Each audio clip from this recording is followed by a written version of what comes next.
الرحمن الرحیم الحمد للہ الذی هو الاول والآخر والظاہر والباطن والصلاة والسلام على اشرف الانبیاء والمرسلین سیدنا و مولانا و مقتدانا ابی القاسم محمد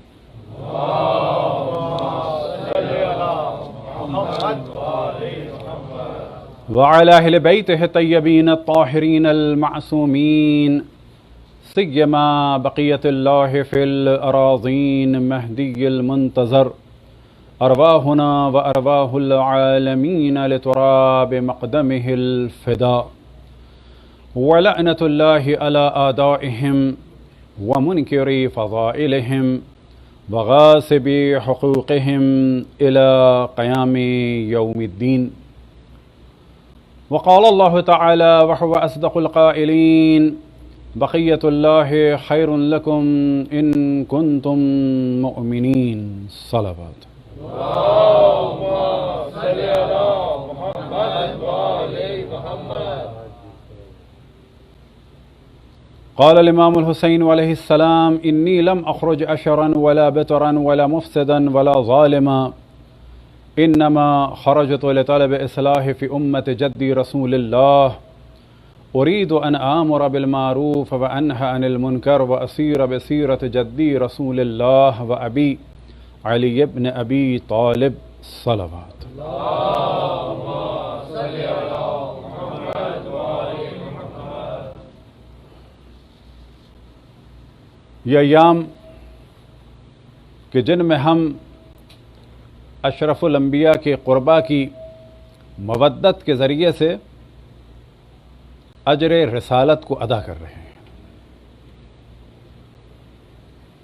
جب بھی کام کریں، جب بھی توجہ ہو اہل بیت کی جانب، تو اس جانب توجہ رہے کہ یہ جو ہمارا ایک رشتہ ہے اہل بیت سے مودت کا، یہی در حقیقت ہمارے مسلمان ہونے کی علامت ہے.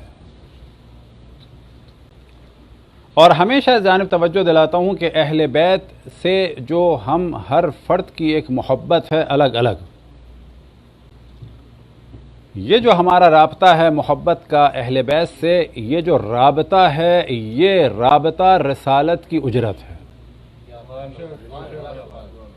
بعض دفعہ جلدی میں لوگ کہہ جاتے ہیں اہل بیت رسالت کی اجرت ہے. نہیں، ان کا مقام اتنا بلند ہے کہ اس دل سے ان تک جو یہ محبت کا رابطہ ہے، اگر یہ محبت کا رابطہ جو ہے فقط یہ ہماری جانب سے بحکم خداوند تبارک و تعالی اشرف الانبیاء کی خدمت اقدس میں ان کی رسالت کی اجرت ہے.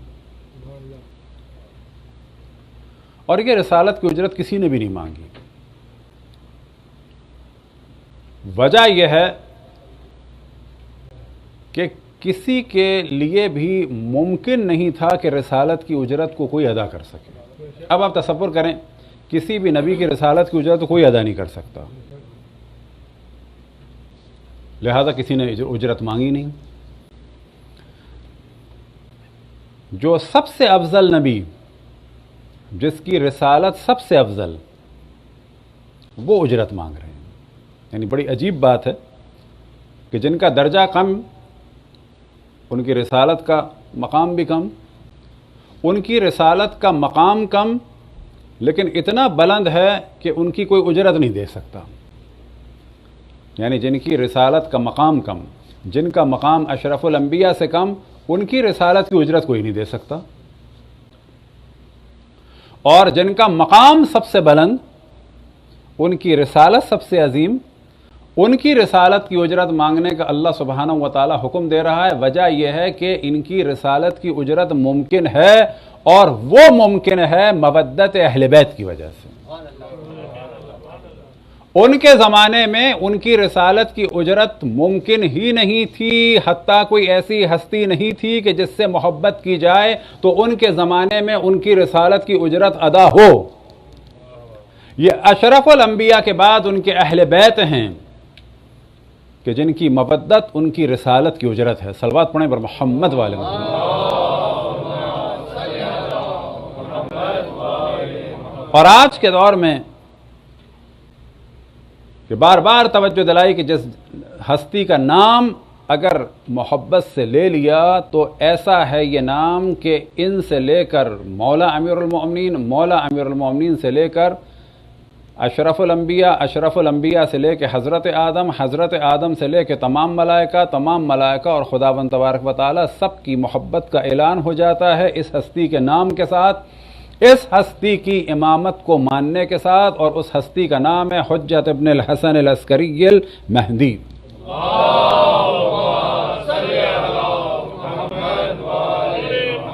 اب یہاں یہ واضح کر دیں، قطعاً ذہن میں نہ آئے کہ سب سے افضل یہ ہیں اماموں میں، فوراً بعض دفعہ انسان کے ذہن میں سوال آ سکتا ہے کہ یہ سب سے افضل ہے؟ نہ، کیونکہ یہ سب سے آخر میں ہیں، جب آخر کو مانیں گے تو آٹومیٹکلی سب ہو جائیں گے، سب سے افضل نہیں ہے یہ۔ اور ایک غلط فہمی بھی جو بعض دفعہ ذہن میں آ جاتی ہے کہ چہارد معصومین سب کے سب برابر ہیں، تو واضح روایت ہے الحسن والحسین سیدی شباب اہل الجنہ، حسن و حسین جنت کے جوانوں کے سردار ہیں، وہ ابوہما خیر منہما، اور ان کے والد ان سے بہتر ہیں۔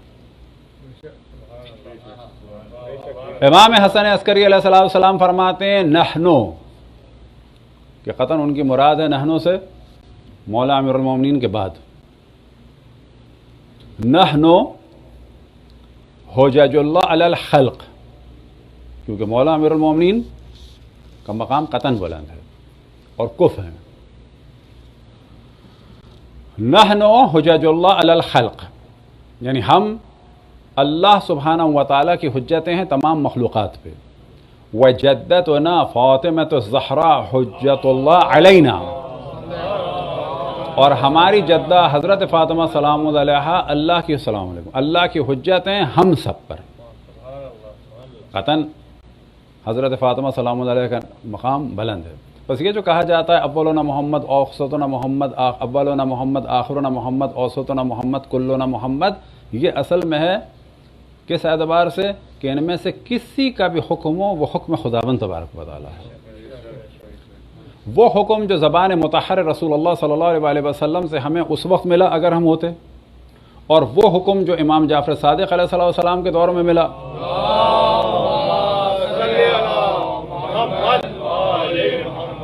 یا اگر اور لطیف کر دیا جائے وہ حکم جو امام محمد باقر سے ملا، اور وہ حکم جو ہمیں بعد میں انشاءاللہ امام زمان علیہ السلام سے ملے گا، یہ سب حکم کے اعتبار سے ایک ہیں، ان میں سے کسی کی بھی مخالفت کی گناہ ہے، ان میں سے سب کی اطاعت واجب ہے، ان سب کا حکم در حقیقت حکم خداوند تبارک و تعالی ہے۔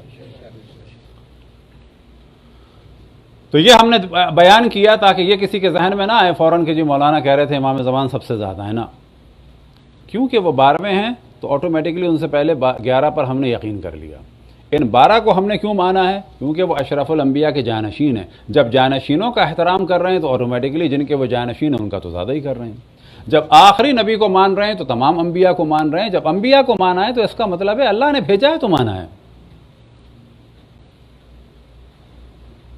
غیبت امام زمان علیہ السلام میں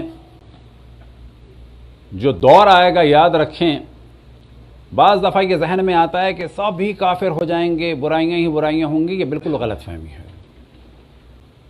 اسی طرح سے غلط فہمی اور ہے کہ جس کو واضح کریں کہ جی اس زمانے میں جب ظہور ہوگا 313 مومن ہوں گے، باقی جہنمی ہیں۔ جب 313 ہی مومن ہیں اور ہم ان میں سے نہیں ہیں تو کیا فائدہ کیا ہے پھر؟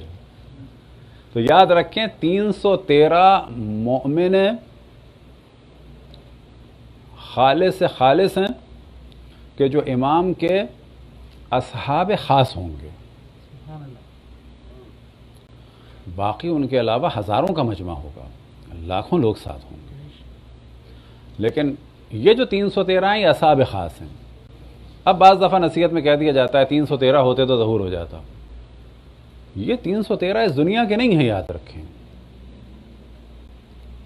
یعنی سارے کے سارے اس دنیا کے نہیں ہیں، ان میں سے کچھ وہ ہیں کہ جو ظہور کے وقت اللہ سبحانہ و تعالی ان کو زندہ فرمائے گا۔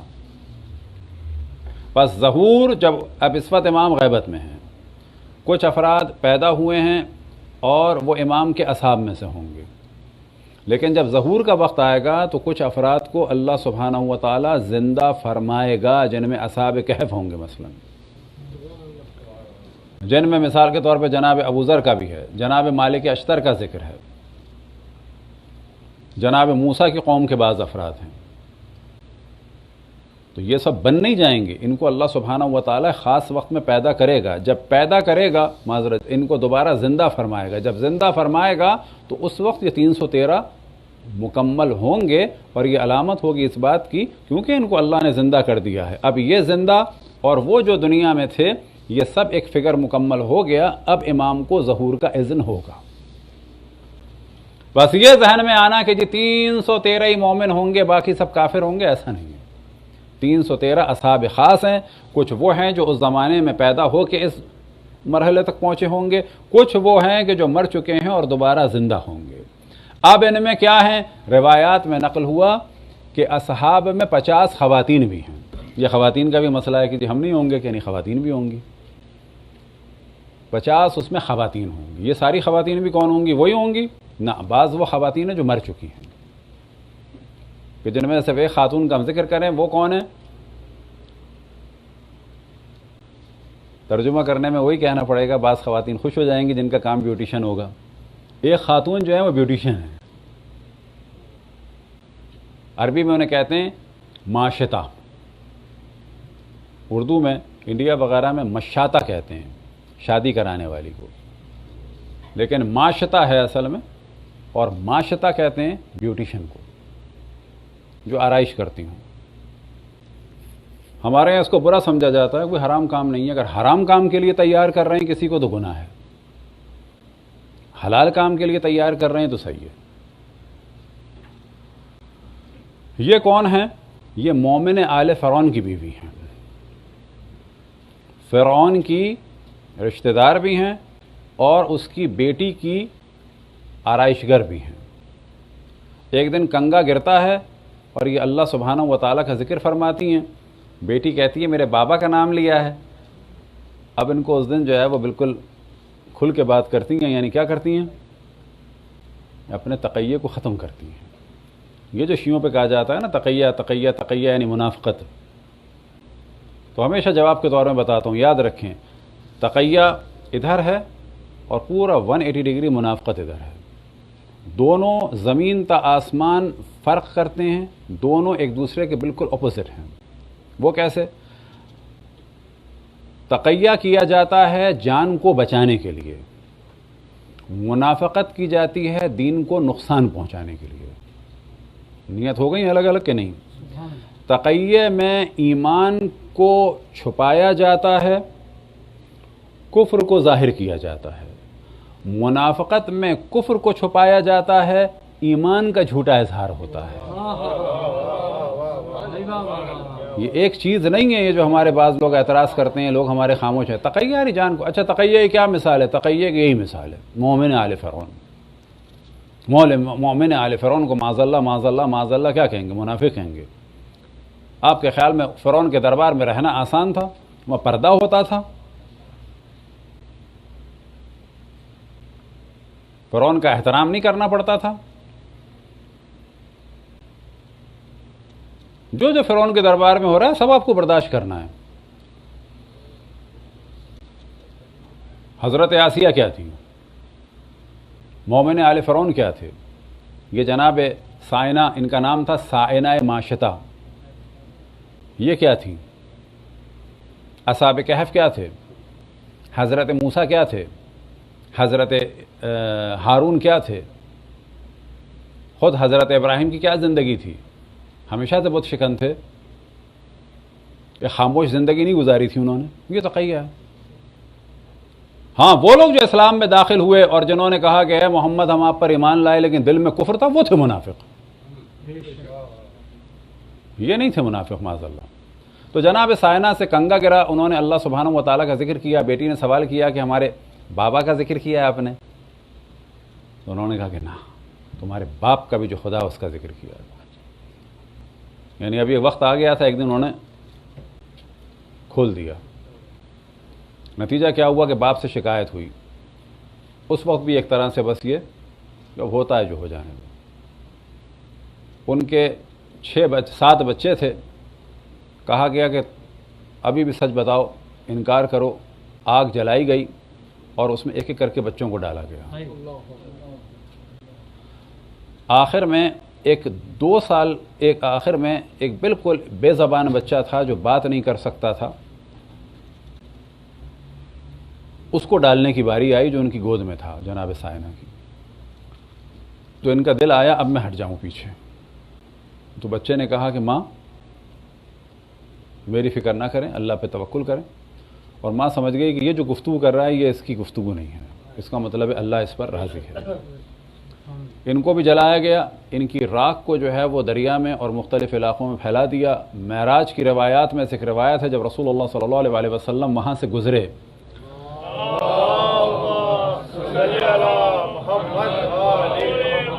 تو انہیں خوشبو آئی.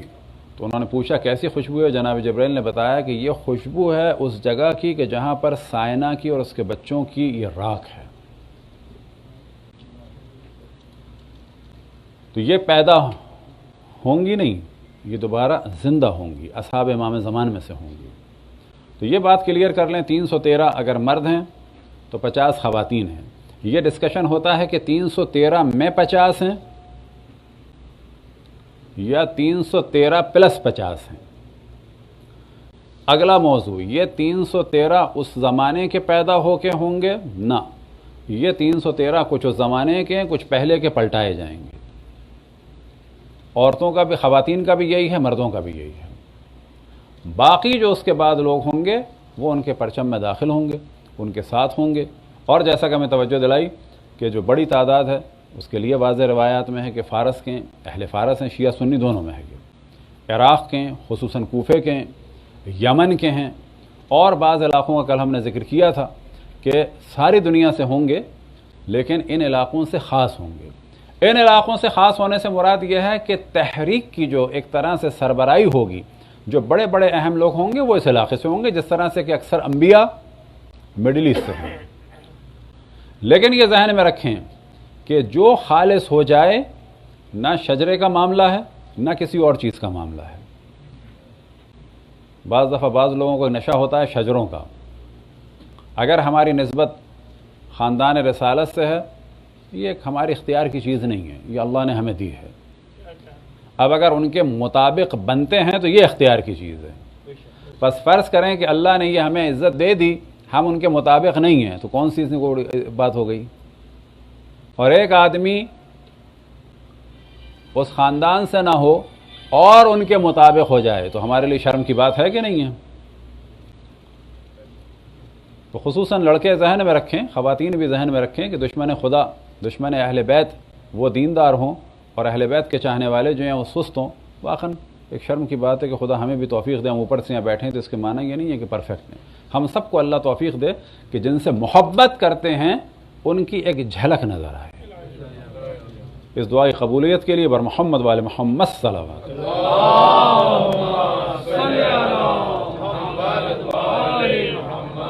اب بعض دفعہ باتیں اللہ کا شکر ہے ہم کھل کے کرتے ہیں. یہ شادیوں میں سید غیر سید، سید غیر سید کا بڑا شور ہوتا ہے.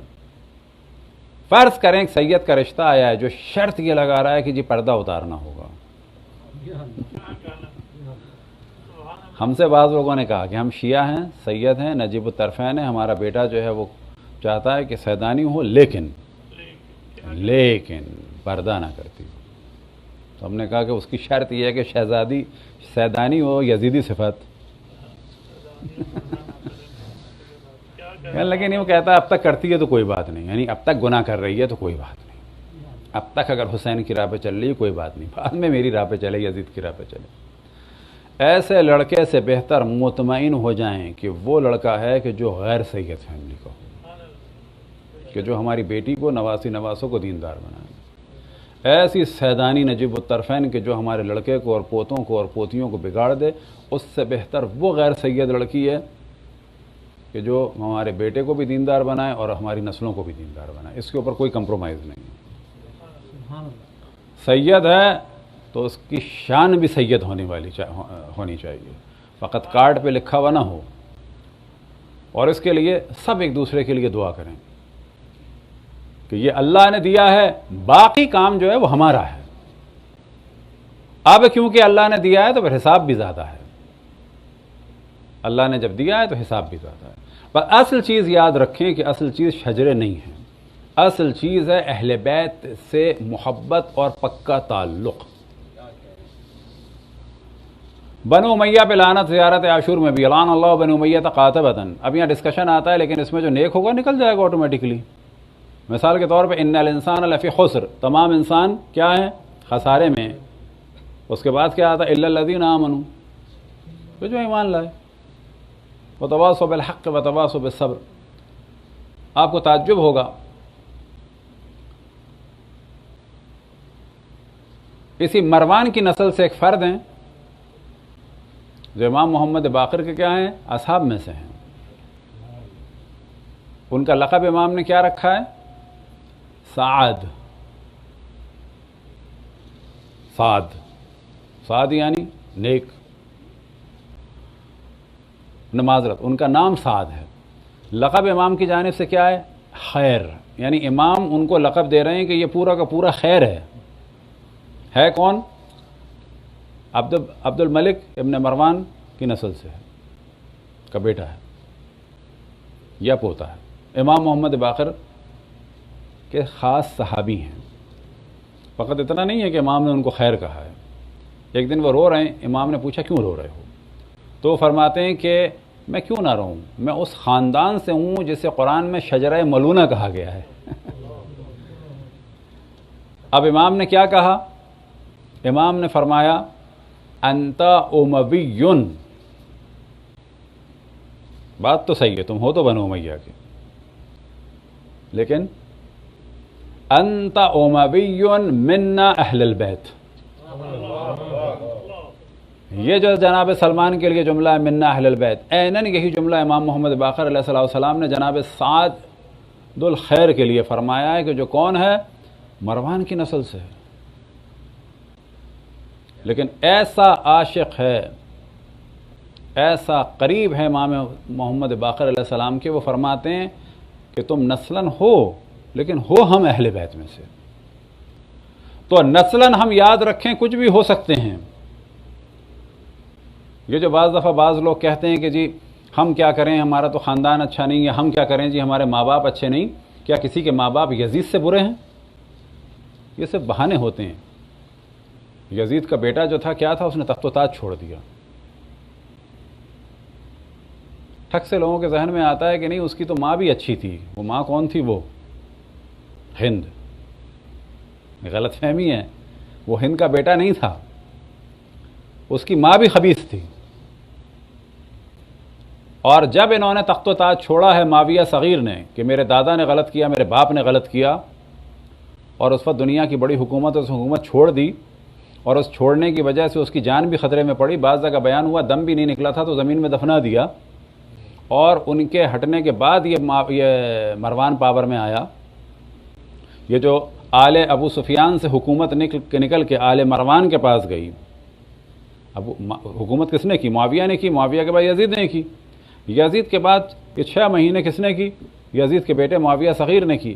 اب معاویہ کی نسل سے حکومت نکل گئی، اب کہاں چلی گئی؟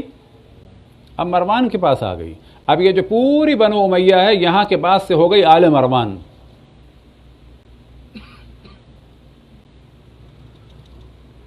اور جب یہ معاملہ ہوا ہے تو ماں نے کیا کہا؟ لعلک حیزۃ فی خرقۃ، اے کاش تو ایک کپڑے پہ حیض بن کے ضائع ہو جاتا۔ ماں اتنی خبیث تھی، باپ یزید تھا، لیکن مولا علی کے لیے اس نے تخت و تاج چھوڑ دیا۔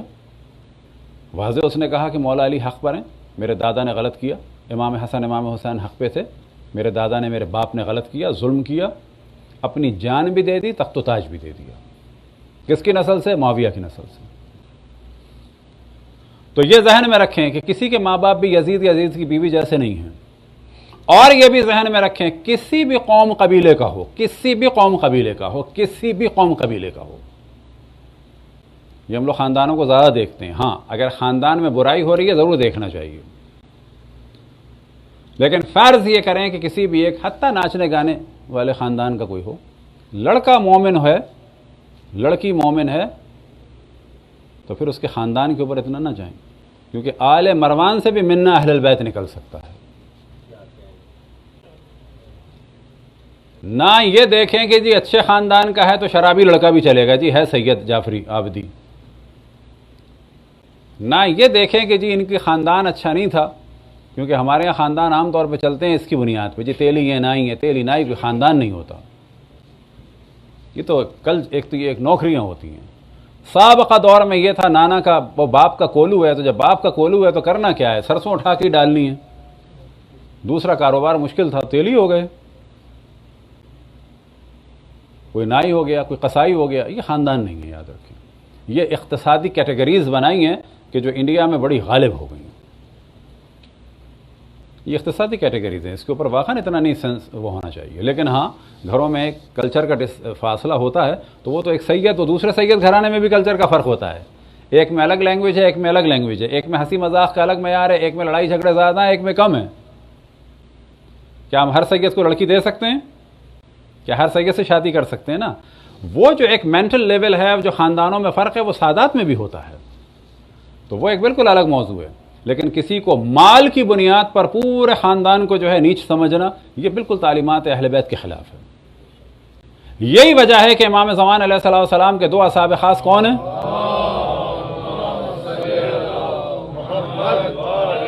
امام کے 4 نائبین میں سے جو 2 تھے، ان کا لقب تھا زیات، بغداد میں ان کا تیل اور گھی کا کام تھا، انڈیا میں ہوتے تو ہو جاتا تیلی ہیں۔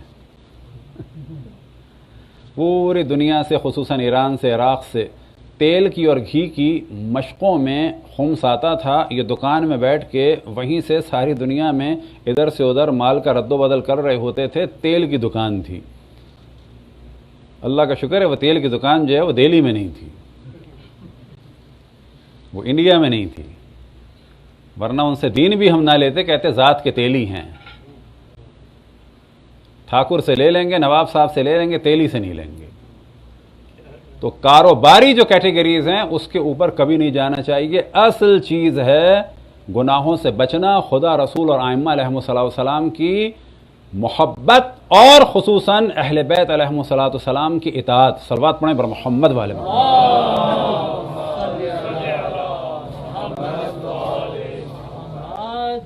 آج کا دن جناب قاسم سے منسوب ہے، اور ایک اور ہستی کا ہم ذکر کرتے ہیں، بڑی تیزی سے ذکر کریں کہ جن کا ذکر عموماً ہمارے نہیں ہوتا، اور ہماری کوشش ہوتی ہے کہ آج تو حضرت قاسم کا ہی ہے، کیونکہ ہمارے پاس ڈیٹس آئی تھی، وہ ہماری غلطی ہو گئی تھی، 2 آئی تھی۔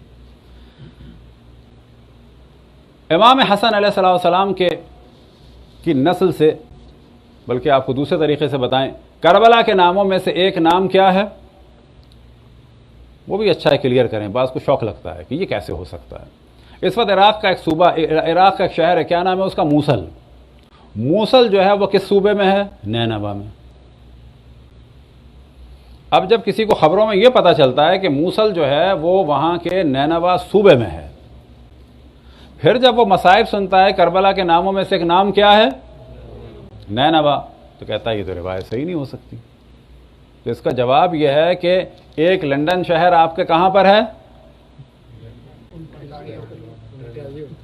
لندن یہاں سے کتنے ہزار مائل ہے؟ 200 مائل۔ نہ، لندن کتنے ہزار مائل ہے؟ تقریباً 5-6 ہزار۔ صحیح خبر ہے یہ؟ نہ، 200 مائل 250 مائل ہے۔ پتہ چلا نا، وہ لندن الگ ہے، یہ لندن الگ ہے، وہ حیدرآباد الگ ہے، یہ حیدرآباد الگ ہے۔ تو بعض دفعہ سابقہ زمانے میں بھی ایک نام ہوتا تھا کسی گاؤں دیہات کا، ایک نام ہوتا تھا کسی پورے صوبے کا یا پورے علاقے کا۔ تو کربلا کے ناموں میں سے ایک نام تو ہے نینوا، ایک ہے غازریہ، اور انہی ناموں میں سے ایک ہے طف، توئے فے۔ امام حسین علیہ السلام کو بعض جگہ تاریخ میں کہا جاتا ہے حسین ابن علی شہید کربلا، بعض دفعہ کہا جاتا ہے حسین ابن علی شہید طف۔ یہ لفظ طف آپ کو ملے گا، اور اگر موقع ملا تو ہم پڑھیں گے اشعار کہ جو حضرت عباس علیہ السلام کے لیے واقعاً کہیں، اربل تو جس نے بھی کہیں، اللہ ان کے درجات کو بلند سے بلند فرمائے۔ لیکن ایک مولانا حسن امداد صاحب کے جو اشعار ہیں حضرت عباس علیہ السلام کی شان میں، ہم نہیں کہتے کہ جو سب سے بہتر ہے، یعنی ہماری جو ناقص رائے اس میں حساب سے واقعاً اس سے بہتر شاید نہیں ہے۔ اس کا پہلا مصرع سنا دیتے ہیں تاکہ انشاءاللہ آپ کے بھی ذہن تیار رہیں اور ان کو کوشش کیجیے گا. اس کی تفسیر تھوڑی سی بیان کریں گے. حجبر دشت نینوا جو سچے صاحب نے پڑھا کہ اللہ حسن امداد صاحب اور ان کے پڑھنے والے سچے صاحب دونوں کے درجات کو بلند سے بلند فرمائے. تو وہاں پر انہوں نے کربلا کے لیے لفظ تف استعمال کیا ہے. واقعاً بڑا علمی کلام ہے ان کا, یاد رکھیں. ان کا کلام پڑھنے والا نہیں ہے کہ ہر آدمی پڑھ لے. ان کا کلام یہ چاہتا ہے کہ ایسے پڑھ کر اس کی تفسیر بیان ہو. وہ بہت علمی کلام ہے.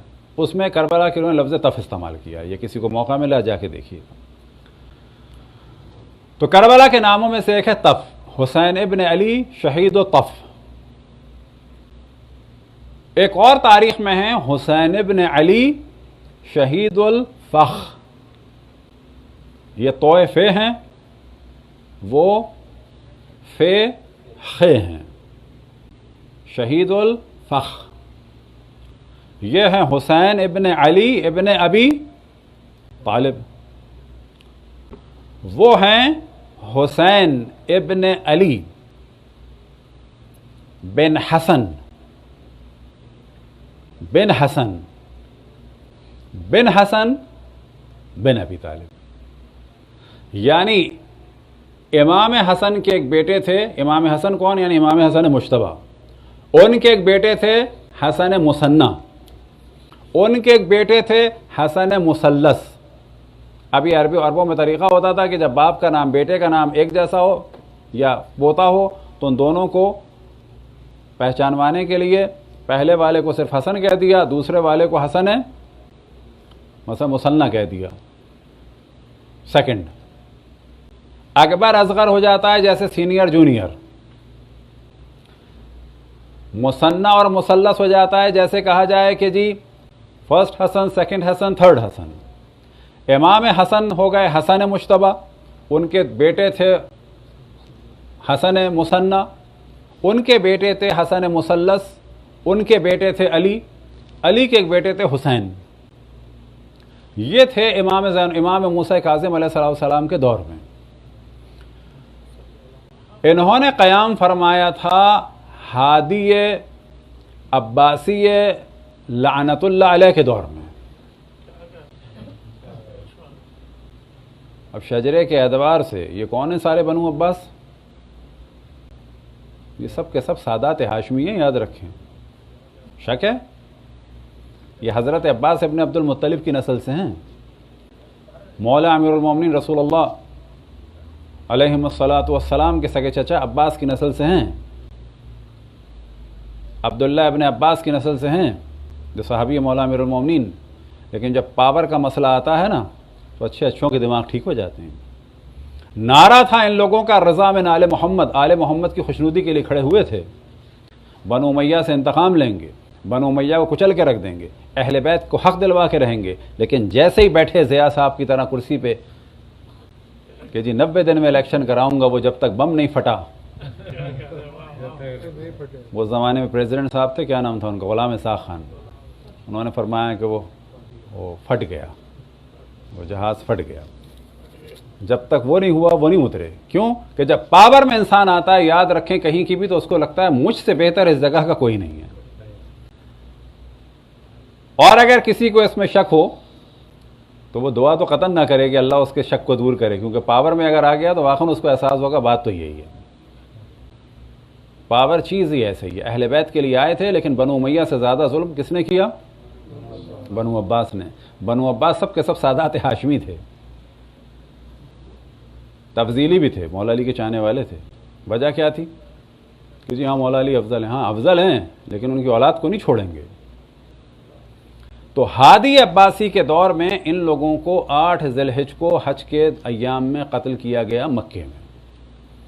وجہ یہ تھی کہ مسلسل ان لوگوں کی توہین ہو رہی تھی. انہوں نے قیام بھی کیا, مدینے کو ہاتھ بھی لے لیا, پھر مدینے کو ہاتھ میں لے لیا تھا, پھر معاہدہ ہوا کیونکہ ذی الحجہ میں انہوں نے قیام کیا تھا.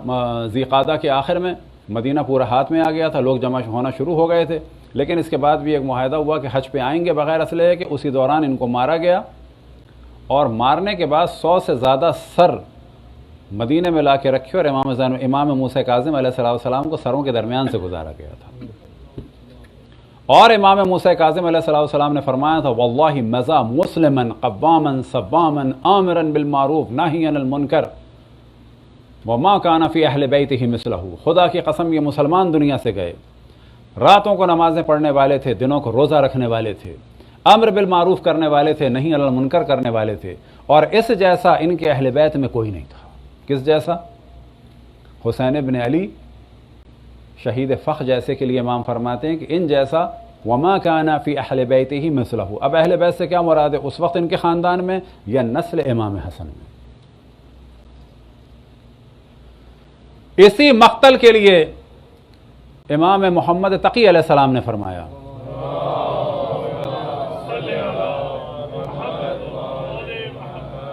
کیا فرمایا؟ لم یکن لنا بعد التف. یہ جو ہم نے تف اور فخ بیان کیا تھا اسی لیے کیا تھا. لم یکن لنا بعد التف مسرع اعظم من الفخ، کہ تف کے بعد فخ سے بڑا قتل عام نہیں ہوگا. تف کے بعد یعنی کربلا کے بعد فخ سے بڑا یعنی اس قتل عام سے بڑا، اس خون بہائے جانے سے بڑا خون ایک ہی وقت میں نہیں بہا. لہٰذا میں ہمیشہ کوشش کرتا ہوں کربلا کے بعد جو ایک دوسرا مارکا ہے یعنی مارکا فخ، اور آج بھی مکے میں ایک ابراج نامی جگہ ہے، وہاں ایک چکور سی جگہ کو چھوڑ دیا ہے، یہاں پر قبریں ہیں کن کی؟ شہدائے فخ کی. روایات میں نقل ہوا کہ رسول اللہ صلی اللہ علیہ وسلم جب وہاں سے گزرے تو جناب جبرائیل نازل ہوئے اور ان کو ان کے بارے میں بتایا. رسول اللہ صلی اللہ علیہ وسلم نے سواریاں روک دیں اور اس جگہ پہ نماز پڑھی اور گریہ فرمایا. صلوات پڑھیں بر محمد والے محمد.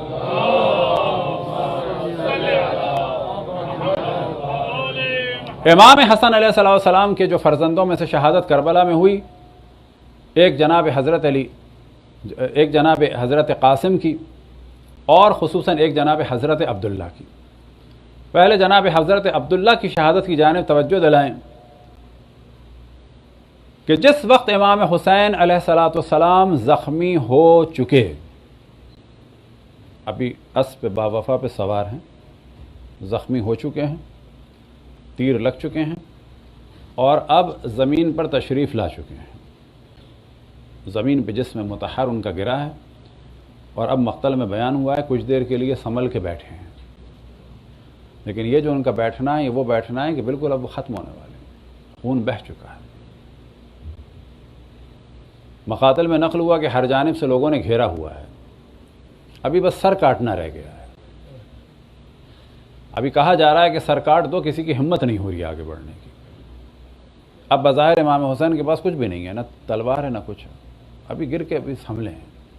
ایسے میں امام حسن علیہ السلام کے ایک فرزند کے جن کا نام تھا عبداللہ، جو تقریباً 12 سال کے ہیں، 11 سال کے ہیں، اور امام حسین علیہ السلام سے بہت زیادہ اٹیچ تھے.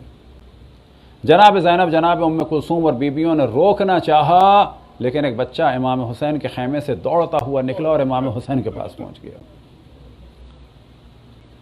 اب ایک وقت آیا کہ امام حسین پر حملہ ہونے والا ہے. بعض جگہ بیان ہوا کہ خود ان پر حملہ کیا، انہوں نے روکا، اور جب روکا اس بچے نے تو دونوں ہاتھ تلوار کے وار سے کٹ گئے، اور بعض جگہ بیان ہوا کھال میں لٹک گئے. ایسے میں امام حسین کے پاس ظاہراً شاید یہی آخری طاقت بچی تھی، تو بچے کو اپنی آغوش میں لیا، اور ابھی آغوش میں لیا تو وار کرنے والے کے بارے میں آیا کہ ابہر تھا، اور تیر چلانے کے والے کے بارے میں ہے کہ وہ بھی شمر تھا. اس نے تیر چلایا اور یہ سب سے آخری شہید ہے امام حسین کی آغوش میں. اس کے بعد امام حسین کا سر تن سے جدا ہوا ہے. یہ ہیں جناب حضرت عبداللہ ابن حسن. اور اس منظر کو دیکھ کے جناب زینب سلام اللہ علیہ نے فرمایا تھا لیت الموت اعدمنی، اے کاش موت مجھے ختم کر چکی ہوتی، معدوم کر چکی ہوتی، میرا نام و نشان مٹ چکا ہوتا، میں مر چکی ہوتی. اتنا سخت منظر تھا حتیٰ جناب زینب کے لیے. اجرکم اللہ. امام حسن کے فرزندوں میں سے ایک فرزند ہیں کہ جن کے لیے روایتوں میں نقل ہوا لم یبلغ الحلم، کہ ابھی وہ بلوغ پر نہیں پہنچے، لہذا کہا جاتا ہے 13-14 سال کے ہیں۔ شب عاشور جب تمام مائیں اپنی قربانیوں کو تیار کر رہی ہیں تو مادر حضرت قاسم بھی اپنی قربانی کو تیار کر رہی ہیں۔ اب یقین سب کو ہے کہ دنیا سے جانا ہے، اصحاب کا بھی زور کس پہ ہے کہ نواس رسول سے پہلے جان دینی ہے، ایسا نہ ہو کہ ہم میں سے کوئی نواس رسول کے بعد جائے۔ معلوم ہے کہ جانا ہے لیکن انہیں گوارا نہیں ہے کہ بعد میں جائیں، پہلے دینی ہے قربانی۔ لیکن اصحاب کا معاملہ اور اس سے قدم آگے ہے، جو ہم نے بیان کیا نواس رسول فقط یہ نہیں کہ حرم رسول اللہ سے پہلے ہمیں جانا ہے۔ ایک وقت آیا کہ جناب قاسم نے بھی سوال کیا، جب ذکر ہوا کہ جناب علی اکبر بھی، جناب حضرت علی اصغر بھی شہید ہو جائیں گے، جناب قاسم نے کہا کہ مجھے بھی رن پہ جانا ہوگا۔ امام حسین نے ایک سوال فرمایا، اور وہ سوال تھا جناب قاسم کی معرفت کو شاید اجاگر کرنے کے لیے، کیونکہ بعض دفعہ جب سوال کرتے ہیں ائمہ انبیاء تو اس کی وجہ یہ نہیں ہوتی کہ ان کو کچھ پتہ چلے، وہ یہ ہوتی ہے کہ اس آدمی کی حیثیت بیان ہو۔ اب جناب قاسم سے امام وقت سوال فرما رہے ہیں، کیف عندک الموت، یا یہ کہ بعض جگہ بیان ہوا کیف الموت عندک، کہ تمہارے نزدیک موت کیسی ہے، تو یہاں پر بے اختیار جواب دیا امام حسن کی اس نشانی نے اور خون امام حسن نے، الموت احلی من العسل، موت میرے لیے شہد سے زیادہ میٹھی ہے۔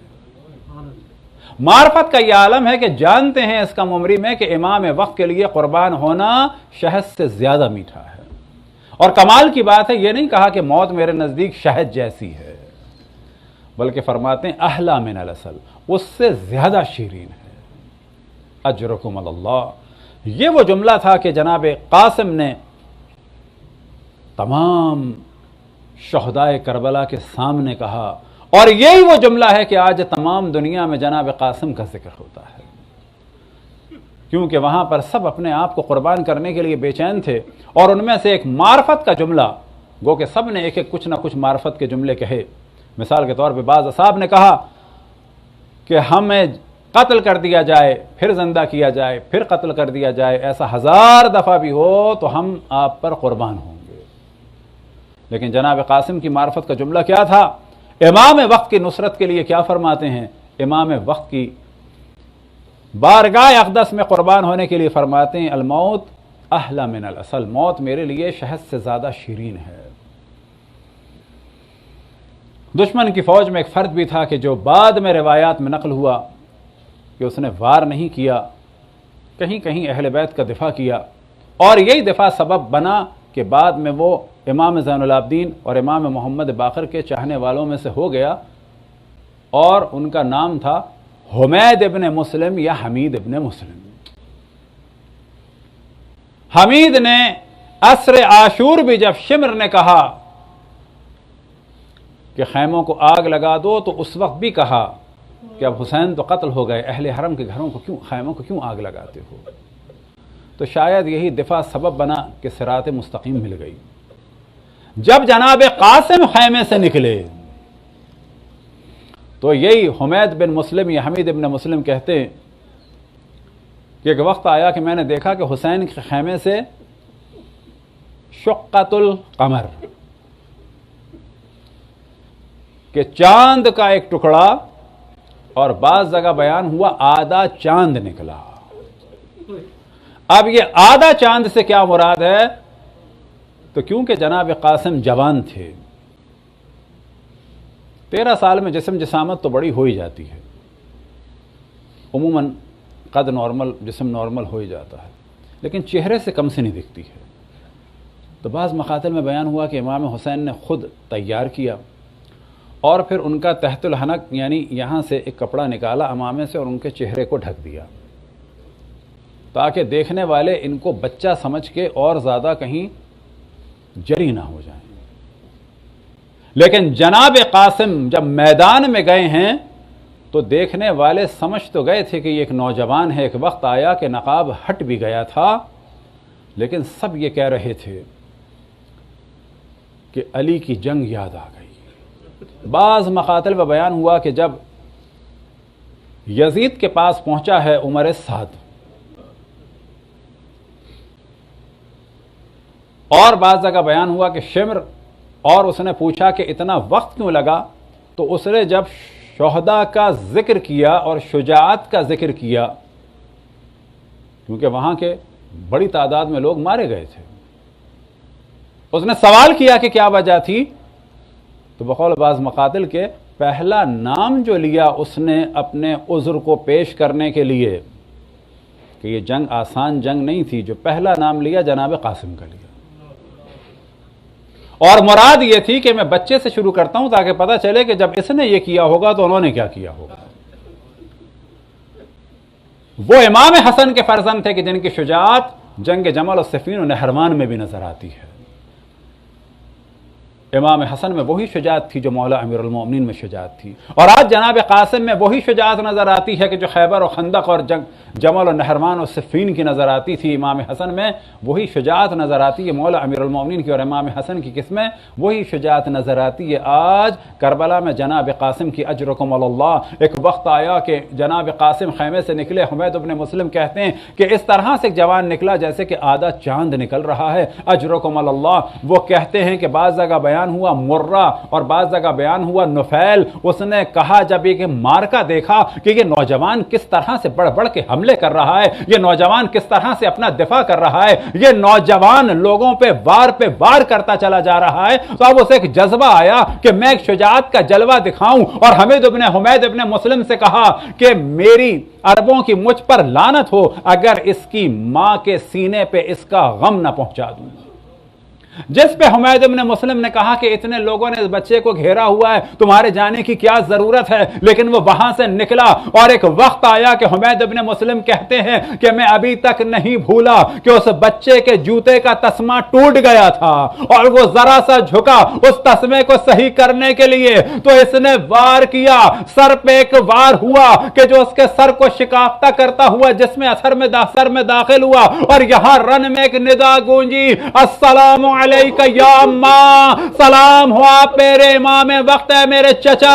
امام حسین اپنی جگہ سے اٹھے. مقاتل کا جملہ ہے کہ جس طرح سے ایک شکاری باز حملہ کرتا ہے اتنی تیزی سے امام حسین بڑھے اور اتنا شدید حملہ کیا کہ مقاتل میں نقل ہوا لیسن اغضب، کہ جس طرح سے غضبناک شیر حملہ کرتا ہے جناب قاسم کے لیے اتنی تیزی سے آگے بڑھے کہ جس طرح سے عقاب حملہ کرتا ہے، اور اتنا جلال تھا کہ جس طرح سے غضبناک شیر حملہ کرتا ہے. اب ایک وقت آیا کہ جس نے حملہ کیا امام نے اس پہ حملہ کیا، فوجیں آگے بڑھی، اور ایک وقت آیا کہ ادھر کی فوجیں ادھر اور ادھر کی فوجیں ادھر. اور یہ کیوں نہ ہوتا کہ جب شب عاشور جناب قاسم نے اجازت مانگی اور سوال کیا اپنی شہادت کے بارے میں، تو امام نے جواب دیا ہاں علی اصغر بھی شہید ہوں گے، تم بھی شہید ہوگے، لیکن ایک بہت بڑے امتحان کے بعد. اس امتحان کے بارے میں مقاتل میں یہی کہا جاتا ہے کہ جو فوجیں ادھر سے ادھر ہوئیں تو سوال پیدا ہوتا ہے کہ پہلے دم نکل گیا تھا بعد میں، تو استدلال کیا جاتا ہے کہ یہ جو حسین نے کہا تھا کہ ہے قاسم تم دنیا سے جاؤ گے لیکن ایک بڑے امتحان کے بعد، تو وہ امتحان شاید یہی تھا کہ ابھی پوری طرح دم نہ نکلا تھا کہ گھوڑوں کی ٹاپوں سے لاشا پامال ہو گیا، بس مصائب ختم ہو گئے. اب حسین پہنچے قاسم کے جسم اثر کے پاس، ایک عجب جملہ کہا کہ اے قاسم تیرے چچا کے لیے بڑا سخت ہے کہ تو اسے مدد کے لیے بلائے اور وہ تیری مدد نہ کر سکے، اور اگر آ جائے اگر تو بلائے تو وہ آ نہ سکے، اور اگر آ جائے تو تیری مدد نہ کر سکے، بس مصائب ختم ہو گئے. امام حسین نے اپنے آپ کو جھکایا، وضع صدرہ علی صدرہ، حسین نے اپنا سینہ